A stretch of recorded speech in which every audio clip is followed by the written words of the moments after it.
Reka mbasuze kandi mbifuriza ikaze mwe mukomeje kurikirana amakuru ndetse n'ibiganiro bicano ku muyoboro wa Narena Media. Nizere ko mukomeje kugubwa neza, nizere ko muri amahoro aho mugiye muherereye mu bice bigiye bitandukanye. Amakuru rero ari kugenda tugeraho nuko itorero Ibihangange indirimbo bari bahanze Nyarwanda bari kumwe na Butera Knowless, iyo ndirimbo nubwo muyibona ariko yaba yarabanje gusibwa na nyirayo ari we Nyiranyamibwa Suzana. No kubera iki iyi ndirimbo yaba yarayisibye, ibyo turaje tubirebe. Hanyuma andi makuru ari kugenda tugeraho y'umusitari ukomeye cyane wagiye aca ku binyamakuru bikomeye nka RBA, akaba akora kuri Kiss FM ndetse akaba yarabaye no mu bitaramo bigiye bikomeye nk'ibya Guma Guma. Ngira ngo murabizi Guma Guma mu myaka yashize yazengurukaga igihugu cyose.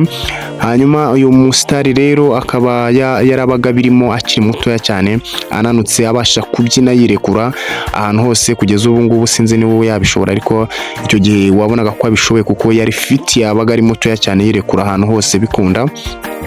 Bo niba byamukundira akaba ari n'umu DJ ukomeye cyane. Hanyuma uyu rero akaba ari uwo bita Anita Pendo, akaba yitwa Anita Pendo. Anita Pendo rero ibiri ikintu kiri kumuvugo kidasanzwe nuko ngo yize imyaka 8 muri Mount Kenya. Imyaka 8 yose akaba yarayihiritse ari mu ishuri. Turaje turi mu kanya niki cyatumye iyo myaka 8 yose ishira. Rero tugarutse ku nkuru yacu yabanje nuko itorero Ibihangange ngo byabanje kugira ikibazo cy'indirimbo bari bashyize kuri YouTube. Murabizi ko iyi ndirimbo ni indirimbo iri gukundwa cyane, ko irimo umuhanzi ukomeye Butera Knowless. Bakaba barafatanyije indirimbo nawe akaba yigaragaramo cyane mu mashusho, muragenda mubibona ko nawe arimo, ariko indirimbo ikaba yarabanje gusibwa bwa mbere. Nubwo muyibona ariko bwa mbere ngo yabanje gusibwa kubera ko Nyiranyamibwa Suzana yayibonye bwa mbere iri kuri YouTube ngo akahita yisibisha. Niki rero cyatumye ayisiba? Icyo nicyo tuje kureba kubera ko nicyo cyatuzanye ahangaho. Uyu Nyiranyamibwa Suzana ngo yumvikana n'iri torero Ibihangange bikora indirimbo bifashijwe na Knowless Butera, ngo nuko hari ibyo bumvikanye. Mu byo bumvikanyemo rero ntabwo bigeze bumvikana ko iyi ndirimbo ishobora kuba yashyirwa ku ma social media like YouTube, kubera ko ibi batigeze babyumvikana. Rero ikaba ariyo mpamvu ngo akibona bwa mbere bashyiraho yahise asaba YouTube kuba bayisiba. Rero YouTube ngo imaze kuyisiba nibwo ngo abagize itorero Ibihangange baje kureba Nyiranyamibwa Suzana ngo bagira ibyo bumvikana. Hanyuma rero bamaze kumvikana, biri kumvikana, isa haba inama igitaraganya bahuza kugira ngo bagire ibyo bigaho, bagire ibyo bumvikana kugira ngo iyi ndirimbo ibe yabasha gusubiraho. Hanyuma rero ngo bakimara guhura bagize ibyo bumvikana, nubwo tutabashije kubimenya, ariko ntekereza ko hari ibyo bumvikanye, kuko bakimara kumvikana indirimbo nibwo twongeye kongera kuyibona isubira kuri YouTube.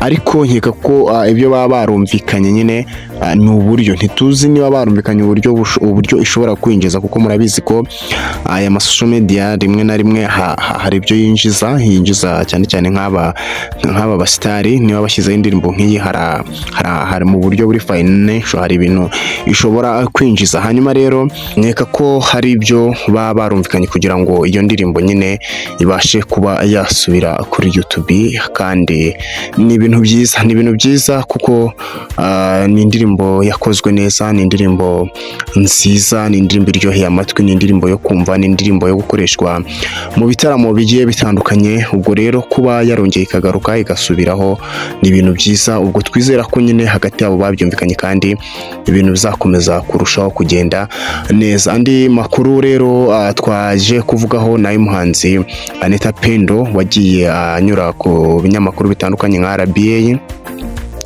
Ubu ngubu akaba ari kuri Kiss FM. Uyu Anita Pendo rero murabizi twagiye tumuvugaho byinshi, twagiye tumubonaho byinshi kandi byiza. Ubu ngubu ikintu kiri kumuvugaho kidasanzwe nuko ngo yize kaminuza imyaka 8. Iyi myaka 8 yose akaba yirangije arimo yiga muri kaminuza ya Mount Kenya. Ubusanzwe imyaka isanzwe yo kwiga ni imyaka 3, imyaka 4, kereka abantu biga faculties nk'ubuganga, manasinga, laboratory, niba usanga akenshi biga imyaka iri hejuru cyane irenga 6. ariko ubundi ubusanzwe ni imyaka 3 n'imyaka 4. Hanyuma rero Anita Pendo we akaba yize imyaka 8. Niki cyatumye rero uyu mukobwa cyangwa se uyu mubyeyi umustarikazi amara igihe kinini mu ishuri? Ibyo nibyo tuje kurikiraho kugira ngo turebe icyatumye abasha kuba yamara imyaka ingana gutya. Ubundi busanzwe ikintu gishobora gutuma ushobora kumara igihe kinini mu ishuri, rimwe na rimwe mu kaminuza hari igihura n'amasomo akagenda gufata ugasibira ukavamo.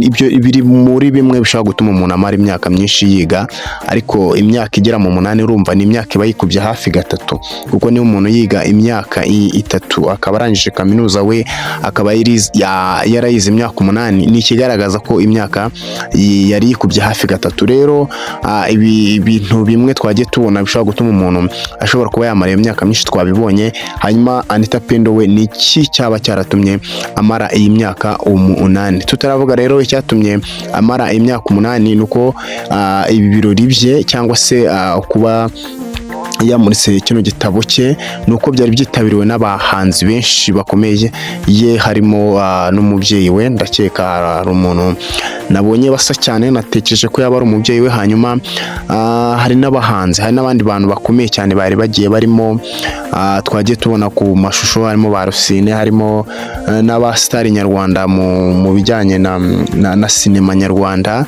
abahanzi bakomeye. Byari ibintu byiza, byari ibintu binejeje, nubwo twari twitegereje igihe kinini, twari amaso yari yaraheze mu kirere, ariko finale ni iyi ngiyi nyine. Anita Pendo akaba yamaze kumurika igitabo cye yanditse akivuga ku bijyanye n'itangazamakuru, uburyo radio zishobora kugirira umumaro abasitari bakiri batoya bakazamuka mu buryo bworoshye, kubera ko buri muntu wese ashobora kuba yakumva cyangwa se yabigeraho mu buryo bworoshye. Hari uburyo bwo guhamagara, hari uburyo bwo kuba wahagera, kubera ko radio zamaze kuba nyinshi. Ni ikintu rero cyiza, ni ikintu yakoze ku kintu cyiza. Hanyuma rero tugarutse ku kintu cyatumye ngo yamara imyaka 8 yose, nuko Anita Pendo ngo yatangiye iri shuri, yatangiye 2017. hanyuma ngo akiritangira yaritangiye atarabyara umwana we mukuru. Biri kumvikana yaritangiye akiri umukobwa atarabyara umwana we mukuru, nibwo yarataramubyara. Bikumvikana ko afite umwana uri mu myaka 7, umwana uri mu myaka 7. Biri kumvikana rero iri shuri akaba yararitangiye ngo atarabyara umwana we mukuru. Rero iri shuri agiye kuritangira, akimara kuritangira 2017, nibwo uwo mwana yahise ngo yikubitamo muri iyo minsi nyine. Biba ngombwa ko abari hagaritse kubera kubihuza no kuba yakora akazi n'ibyo byose arabihuza, abona ko adakwiriye gukomeza, ahubwo hari ibyo akwiye kubanza kwitaho kugira ngo birusheho kugenda neza. Hanyuma rero murabizi aya mashuri kuyafatanya n'ibindi bintu, rimwe na rimwe hazamo gutsindwa, kuba wasibira, kandi ibyo byose ni ibintu biba bisaba amafaranga. Ntabwo wasibira utatanze amafaranga, isomo ntiwaritsindwa ngo uzarikomeza udatanze amafaranga. Ibyo ni ibintu rero musaba amafaranga. Mu buryo rero bwo kwirinda kuba yaspendinga amafaranga mu buryo butari bwiza, yashatse koroshya ibintu, aravuga ati reka ibi mbanze mbikure mu nzira, kwiga nzaba mbikora nyuma. Hanyuma rero bwamaze kubyara abana abitaho, amaze kubitaho, abonye ko ibintu bikomeje birushaho kugenda neza, aza gusubira mu ishuri. Rero ishuri ariga ararirangiza. Icyatumye rero nyine atiga amara icyo gihe cyose, ngira ngo ni icyo ngicyo cy'uko haje kuzamo ibijyanye n'urubyaro. Nabyo twavuga ko ari umugisha, kuko abana nabo buriya ni umugisha. Abanza kubyitaho biva mu nzira, hanyuma rero aza kubona gusubira mu ishuri. Anita Pendo rero wamuritse iki gitabo cye agaragaza ko amashuri yarangije, akaba ari umunyamakuru ubu ngubu kuri Kiss FM, akaba agiye afite ibiganiro bitandukanye agenda akora hano kuri Kiss FM. Twabonye ko yakoze kuri RBA, ubu ngubu akaba ari n'umuntu ukomeye cyane ku bijyanye no kwemusinga ndetse n'ubu DJ, ni ibintu agezweho cyane. Akaba ari n'umunyamakuru mwiza cyane ukomeje kugenda avugwa na benshi kandi akavugwa neza. Rero tumubwire ngo kudishapo, kandi intego ye ntabwo ari yo kwiga kuyinuza iyi kaminuza gusa, ahubwo afite gahunda yo gukomeza n'icyiciro cya kabiri aricyo masters mu bijyanye na media management. Ubwo ni uburyo bwo kuyobora n'itangazamakuru ariko mu buryo bwa management, mu buryo bwa management akaba aricyo cyifuzo cye, kifuza ko yazakomeza icyo cyiciro cya kabiri cya kaminuza ariko mu bijyanye na mass media management. Tuvuga ngo iyo umuntu afite intego nziza uko byagenda kose hari igihe Imana imushyigikira akagera. So Imana rero imufashe kandi twizere ko azabigeraho. Nimukomeze kugubwa neza.